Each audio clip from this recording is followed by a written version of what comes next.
आजादी का अमृत महोत्सव।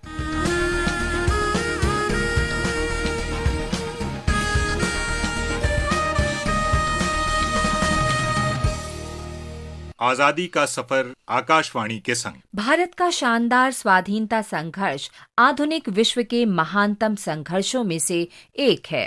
आकाशवाणी से हम आपके लिए रोजाना ला रहे हैं इस शानदार संघर्ष की झलक। Long live! Long live! Long live! 12 मार्च वो ऐतिहासिक दिन है जब महात्मा गांधी ने 1930 में दांडी मार्च की शुरुआत की थी। 1930 में 12 मार्च से 5 अप्रैल तक 24 दिन की इस पैदल यात्रा ने सविनय अवज्ञा आंदोलन की शुरुआत की। दांडी मार्च 1920 के असहयोग आंदोलन के बाद ब्रिटिश राज के खिलाफ सर्वाधिक महत्वपूर्ण आंदोलन था। ये भारतीय स्वतंत्रता संग्राम का एक निर्णायक मोड़ था।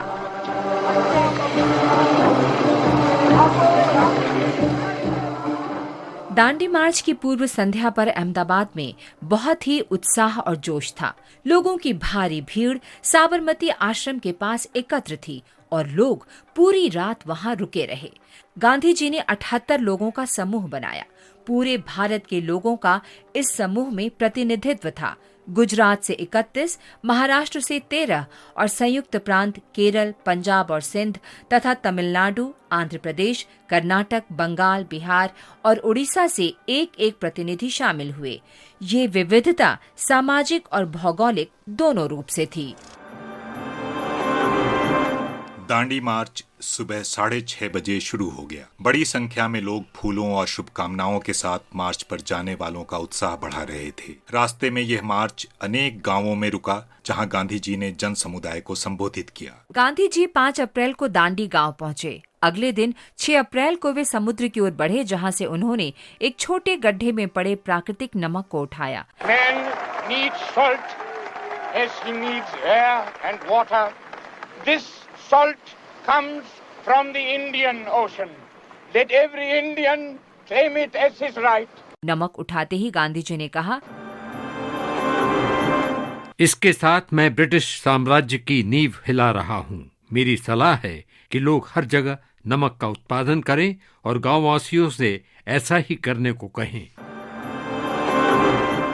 गांधी जी के इस आह्वान से देश के अन्य भागों में सविनय अवज्ञा के अनेक कार्यों का शुभारंभ हुआ। गांधी जी धरसाना नमक गोदाम की ओर बढ़े, जहां उन्हें गिरफ्तार कर येरवड़ा जेल में डाल दिया गया। हालांकि स्वतंत्रता के लक्ष्य की तुरंत प्राप्ति नहीं हुई, लेकिन नमक सत्याग्रह का व्यापक और दीर्घावधि प्रभाव पड़ा। विश्व के नेताओं ने भारत की स्वतंत्रता के विधि सम्मत दावे को समझा।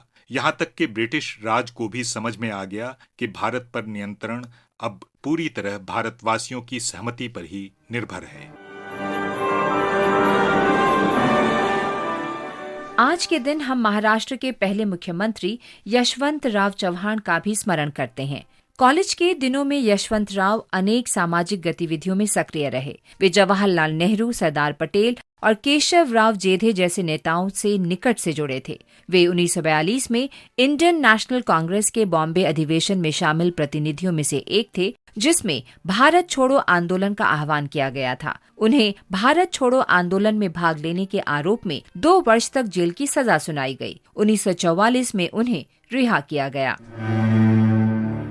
आजादी के बाद यशवंतराव चौहान अविभाजित बॉम्बे राज्य के पहले मुख्यमंत्री बने। जब 1960 में गुजरात और महाराष्ट्र 2 नए राज्यों का गठन हुआ, तब वे नवगठित महाराष्ट्र के मुख्यमंत्री बनाए गए। यशवंतराव चव्हाण ने केंद्र सरकार में अनेक महत्वपूर्ण विभागों की जिम्मेदारी संभाली। उन्होंने रक्षा मंत्री, गृह मंत्री, वित्त मंत्री और विदेश मंत्री के रूप में देश की सेवा की। वे जुलाई 1979 से जनवरी 1980 तक भारत के 5वें उप प्रधानमंत्री भी रहे। 25 नवंबर 1984 को दिल्ली में दिल का दौरा पड़ने से यशवंतराव चौहान का निधन हो गया। इस महान नेता को आकाशवाणी समाचार की भावभीनी श्रद्धांजलि।